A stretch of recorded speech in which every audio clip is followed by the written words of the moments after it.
కీసారం police station పరిధి ఈ రోజు మధ్యాహ్నం షిఫ్ట్ కారులో ముగ్గురు యువకులు బోగారం గ్రామం మీదుగా గట్కేసర వైపు ప్రయాణిస్తూ ఉండగా మార్గ మధ్యలో బోగారం గ్రామం దాటిన తరువాత ఎల్లమ్మగుడి మూల మలుపు వద్దకు రాగానే కారు అదుపు తప్పి రోడ్డు పక్కన గల చెట్టును ఢీకొట్టగా డ్రైవర్ సీటు పక్కన గల కలసాని రాజేందర్ తండ్రి హరిబాబు వయస్సు 20 సంవత్సరాలు అక్కడికక్కడే మరణించగా కారును నడుపుతున్న విశ్వతేజ వయస్సు సుమారు 20 సంవత్సరాలు మరియు కారులో ప్రయాణం చేస్తున్న యశ్వంతులకు రక్తపు గాయాలు అయ్యాయి.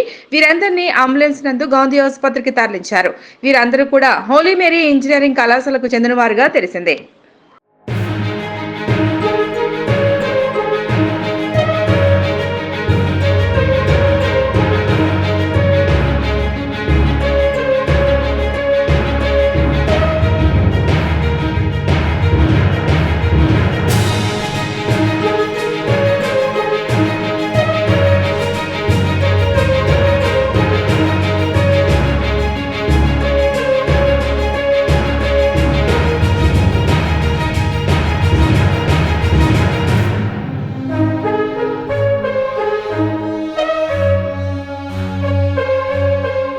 కీసారం పోలీస్ స్టేషన్ పరిధి ఈ రోజు మధ్యాహ్నం షిఫ్ట్ కారులో ముగ్గురు యువకులు బోగారం గ్రామం మీదుగా గట్కేసర వైపు ప్రయాణిస్తూ ఉండగా మార్గ మధ్యలో బోగారం గ్రామం దాటిన తరువాత ఎల్లమ్మగుడి మూల మలుపు వద్దకు రాగానే కారు అదుపు తప్పి రోడ్డు పక్కన గల చెట్టును ఢీకొట్టగా డ్రైవర్ సీటు పక్కన గల కలసాని రాజేందర్ తండ్రి హరిబాబు వయస్సు 20 సంవత్సరాలు అక్కడికక్కడే మరణించగా కారును నడుపుతున్న విశ్వతేజ వయస్సు సుమారు 20 సంవత్సరాలు మరియు కారులో ప్రయాణం చేస్తున్న యశ్వంతులకు రక్తపు గాయాలు అయ్యాయి.